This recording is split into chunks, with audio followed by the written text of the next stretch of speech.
The gavel hadn't even come down yet, and Dr. Mara Kessler already knew how this ended.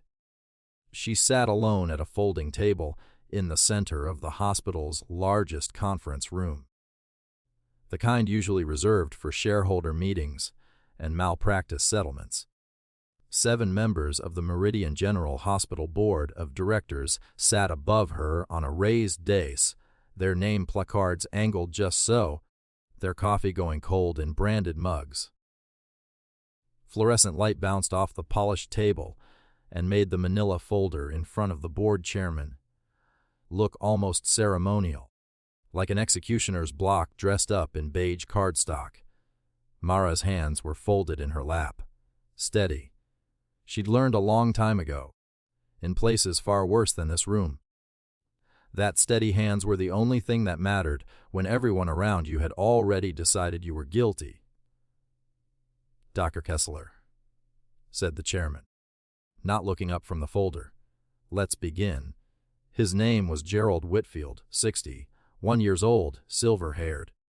The kind of man who had spent 30 years climbing hospital administration instead of practicing medicine and had convinced himself the climb counted as the same thing.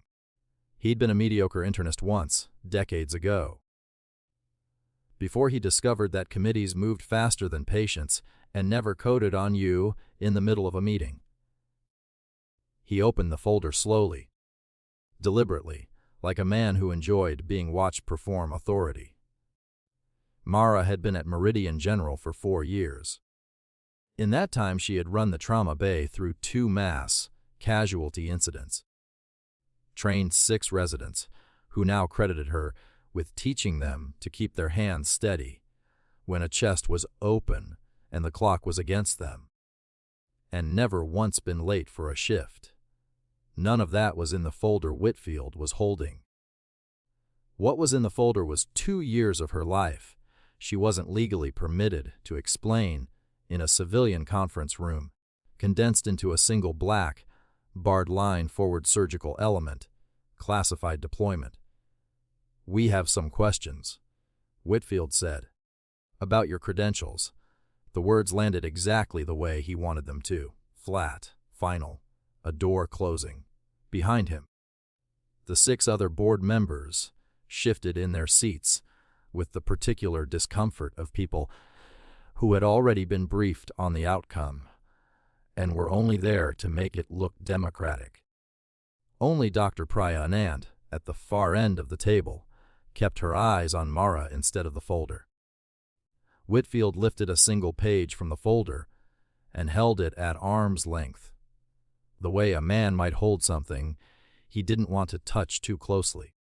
"Your personnel file lists 2 years of trauma fellowship experience with what it calls a forward surgical element overseas," he said.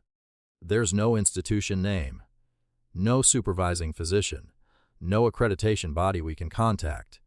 Just," he flicked the paper with 2 fingers, "redacted lines and a stamp that says classified." "Because it was classified," Mara said. "Convenient. It was a war zone, Mr. Whitfield, not a residency program." A ripple moved through the board members.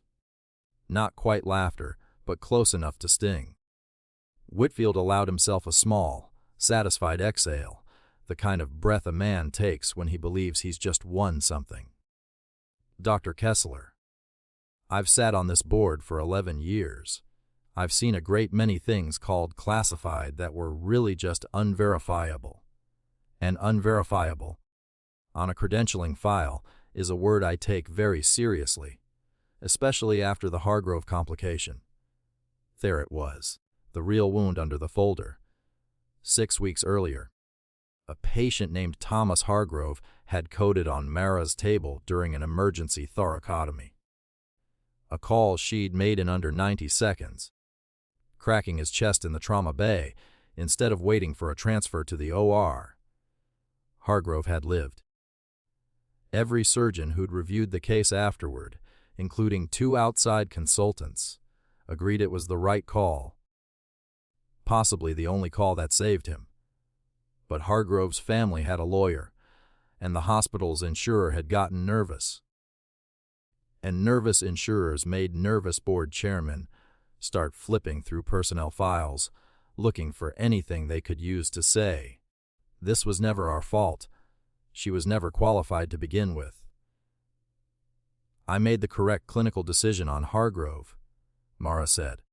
"It's documented, peer-reviewed, signed off by Dr. Aldridge and an outside panel." "Your technique isn't in question," Whitfield said, and something in his voice sharpened, the practiced patience of a man circling back to his real point. "Your pedigree is. And frankly, doctor, a surgeon who operates the way you do, fast, alone, off, protocol, should have paperwork that can survive a phone call. Yours can't survive a fax." He turned to the board. "I move that Dr. Kessler's surgical privileges be suspended, effective immediately, pending a full referral to the State Medical Board for credential fraud." The word landed in the room like a dropped tray. Fraud. Mara felt the old, familiar tightening behind her sternum. Not fear. Exactly. She'd stopped being afraid of rooms like this a long time ago. In places where the stakes were measured in minutes and pints of blood instead of votes and reputations. This was something colder. It was the particular fury of watching a man who had never once held a chest open decide, with a flick of 2 fingers, that her hands didn't count. "You don't know what you're suspending," she said quietly. Whitfield smiled, thin and satisfied. "Then enlighten us." "I can't." "Convenient," he said again, and this time no one in the room bothered to hide their laughter. "Duggar." "Kessler," Whitfield went on, folding his hands atop the folder now. Settling into the tone of a man delivering a lecture he'd clearly rehearsed in the mirror. "I want to be fair to you. I've read the Hargrove file twice. I'm not disputing that you're skilled with a scalpel. But this hospital has a reputation to protect. An insurer breathing down its neck, and a legal department that tells me every single day that, trust me, it was classified, is not language that survives a courtroom. You are asking this board to take an enormous leap of faith on your word alone." "I'm not asking you to take anything on faith," Mara said. "I'm asking you to look at 4 years of outcomes in this hospital instead of 2 years you can't verify on paper. Paper is what protects this institution when something goes wrong. Paper didn't keep Thomas Hargrove's heart beating. I did." A muscle worked in Whitfield's jaw. For just a second. Something flickered behind his eyes that might have been doubt. And then it was gone, buried under the momentum of a decision he'd clearly made before he ever walked into the room. "This board isn't a courtroom, and it isn't a battlefield," he said, his voice climbing.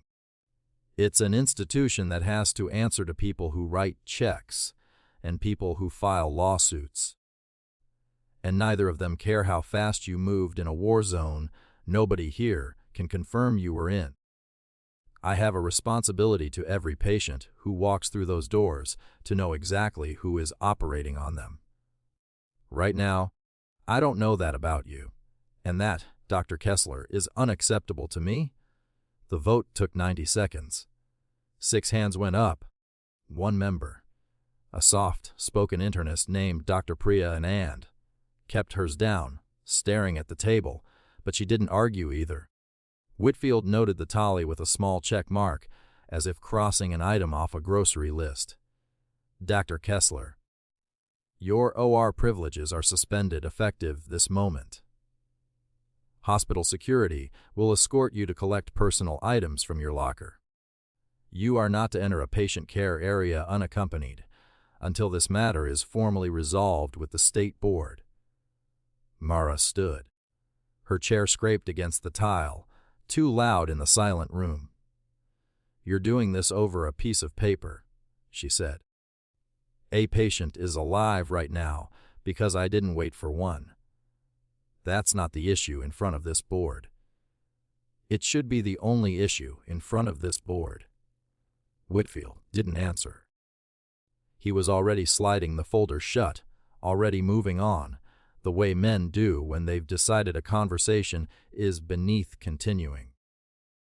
2 hospital security officers appeared at the conference room door. Whitfield had clearly arranged them in advance, which told Mara everything about how long this had actually been planned. They didn't touch her, but they flanked her, one on each side. The universal architecture of an escort, meant to look procedural and feel like an arrest. They walked her out through the surgical wing, past the nurse's station, past 2 residents who stopped mid-sentence to watch. Word moves fast in a hospital. By the time she reached the locker room, 3 nurses were already standing in the hallway, arms crossed, refusing to look away, refusing to pretend they hadn't heard. Dr. Kessler, one of them started. "It's fine, Renee," Mara said, though it wasn't. She opened her locker. 6 years of scrubs, a photo of a sister she rarely saw, a coffee mug with a chipped handle. She was reaching for the mug when the overhead page system crackled to life. "Security to the main lobby. Security to the main lobby, please." Not a code, not an emergency alert, just security being summoned somewhere they clearly hadn't expected to go. Mara's phone buzzed in her locker as she was zipping her bag shut. A voicemail, already transcribed on the screen. "Hi, Dr. Kessler. This is Renata from Channel 9 News. We received a tip about a credentialing dispute at Meridian General involving a physician's military background. Wondering if you'd like to comment before." She deleted it without listening to the rest. Someone on that board, or someone close to it, had leaked the hearing to a reporter before it had even finished. That was the moment the exhaustion in her chest turned into something colder and more focused. This was never really about Hargrove or the paperwork. It was about a hospital deciding it needed a story to hand its insurer, and its board members needed a name to attach to it, and hers had been convenient. She sat down on the locker room bench for a moment, just breathing, doing the thing she'd trained herself to do in worse rooms than this one, separating what she could control from what she couldn't. She couldn't control Whitfield. She couldn't control a reporter fishing for a headline. She could control her hands, and whether they stayed steady. That was when the overhead page system crackled to life. Mara didn't think much of it. Hospitals paged security for everything from combative patients to unpaid parking, until she heard the second page. 30 seconds later, and the tone had changed. "All available staff to the main lobby."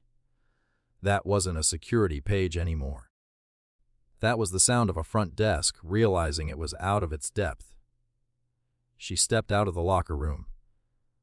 Down the hall, through the double doors. She could see the lobby beginning to fill.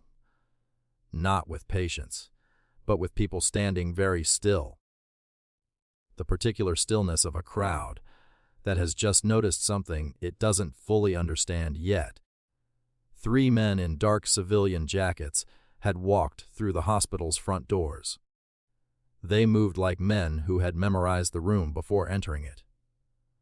Eyes sweeping corners, shoulders squared, the unmistakable economy of motion that Mara recognized instantly, because she had spent 2 years of her life surrounded by exactly that kind of walk.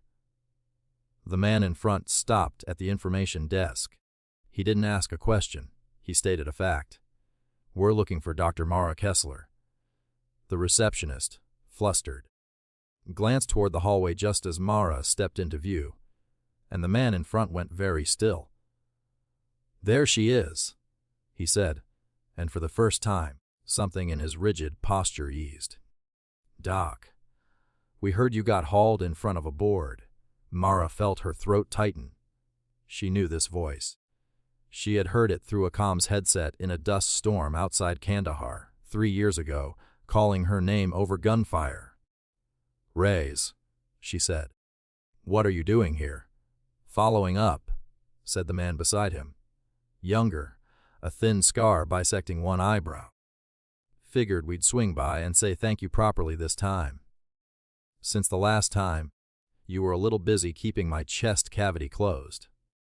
Before Mara could answer, the third man, older, heavier, with the quiet gravity of someone used to being obeyed without raising his voice, extended a hand. "Lieutenant Commander Ellis Boone," he said, "Naval Special Warfare. I commanded the platoon doctor. Kessler was attached to as our forward surgical officer during a joint operation your government still isn't allowed to name in a hospital lobby." He allowed himself a small, dry smile. Calcine in theater was Doc Frost. "Ask anyone in that unit, and they'll tell you the same thing. She pulled 3 of my men off tables. That should have been their last stop." The receptionist looked between the 3 men and Mara, visibly trying to reconcile the woman who'd been walked out of a board hearing an hour earlier with whatever this was. A small crowd had begun gathering at the edges of the lobby. A janitor with his cart paused mid-push, 2 off-duty nurses on their way out. A father in the waiting area holding his daughter's hand a little tighter, all of them drawn by the particular gravity of men who clearly didn't belong in a hospital lobby and clearly didn't care. "We tried calling ahead," Rays said. "Nobody would confirm you even worked here." Then Boone made some calls of his own. He glanced sideways at his commander with something between amusement and respect. Turns out a lieutenant commander asking questions moves a lot faster than a guy with a scar and a grudge. Whitfield had arrived at the edge of the crowd, drawn by the commotion, his face draining of color in real time. "This is a restricted area," he began. You're going to need to step back, sir," Boone said, not unkindly, but with the flat certainty of a man who did not repeat himself twice. "We're not here for you. We're here for her." That was the moment the younger man, Reyes, had called him something, but Mara hadn't caught it, swayed on his feet. It happened fast. 1 second he was standing at attention near the desk, jaw tight with old soldier composure. The next, his knees buckled, and he went down hard against the tile, gasping, one hand clawing at the left side of his ribs where, Mara now saw, a faint but unmistakable puckered scar disappeared under his collar. "Marquez!" Boone dropped to his knee. Mara was already moving. Whatever suspension paperwork Whitfield had just handed her evaporated the instant a man's airway was in trouble in front of her. Some decisions she had learned long ago didn't wait for permission. "Mauve," she said. And the crowd parted the way crowds always part for someone who sounds like they know exactly what's happening. She dropped beside him, 2 fingers finding his throat, her ear angled to his chest. Diminished breath sounds on the left. Tracheal deviation, subtle but there. She'd seen this exact injury pattern before. She'd repaired this exact injury before, 3 years ago, in a tent with worse lighting than this. "Old shrapnel wound, left thorax," she said, loud and clear, narrating for anyone listening because clarity saved lives as much as skill did. Scar tissue's given way under stress. He's got a tension pneumothorax. His lungs collapsing and it's pushing on his heart. He needs decompression in the next 90 seconds or he arrests. Has had 2 revision surgeries on that scar since Kandahar," Boone said, low, almost to himself, watching her hands move with the specific stillness of a man who had watched this exact set of motions save lives before and knew better than to interrupt them. "The docs at Bethesda said it might never fully hold." "Then Bethesda was right to worry," Mara said, not looking up. Somebody tell me his oxygen sat before I lost the pulse. Aux. 80. 8 and dropping.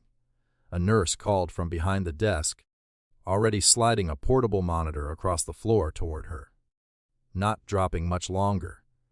Mara's hands didn't shake. They never did. Not in moments like this. The shaking always came later, in a locker room, alone, after the part of her that operated took a back seat to the part of her that felt things. There's no OR access, someone from hospital staff called. She's suspended, she can't. Get me a 14-gauge needle and a syringe casing. Now? Mara's voice didn't rise, but it cut through the room like a blade through gauze. Or he dies while we debate my paperwork. A resident. One of the two who'd stopped mid-sentence in the hallway earlier, sprinted for the crash cart without waiting for anyone's approval. Mara located the landmark by feel, second intercostal space. Midclavicular line. Swabbed it in 3 seconds flat, with an alcohol wipe someone thrust into her hand, and drove the needle home in one clean, practiced motion. A hiss of trapped air escaped. Marquez's chest, which had been rigid and asymmetric, began to rise and fall again. Rag but real? There it is. Mara murmured, more to herself than anyone else. There you go. Marquez sucked in a whooping breath, color flooding back into his face. Boone let out a breath he'd clearly been holding since his man hit the floor. His stable for transport, Mara said, sitting back on her heels. Adrenaline burning through her voice in a way 30 seconds of pure competence usually didn't allow to show. He needs a chest tube and imaging. Immediately, in an actual trauma bay, which I am apparently not allowed to walk into. She looked up, directly at Whitfield. The entire lobby had gone silent except for the beeping of a portable monitor someone had wheeled over. Whitfield stood frozen at the edge of the crowd, the folder still tucked under his arm, his face the color of the tile. Nobody moved for a long moment. Then Lieutenant Commander Boone rose slowly to his feet, brushing off his knees, and turned to face Whitfield directly. You want to talk about her paperwork, Boone said. Or you want to talk about the fact that she just did in 90 seconds, with a needle from your own crash cart. What most surgeons in this building couldn't do with a full OR in 20 minutes. Whitfield opened his mouth. Nothing came out. I flew 4 hours from Norfolk, Boone continued, quieter now. Because I heard a woman who kept my platoon alive through a deployment I'm still not cleared to describe in detail, was sitting in front of a hospital board, being called a fraud. I came here to vouch for her credentials in writing, with a signed letter from Naval Special Warfare Command, because I assume that's what this would take.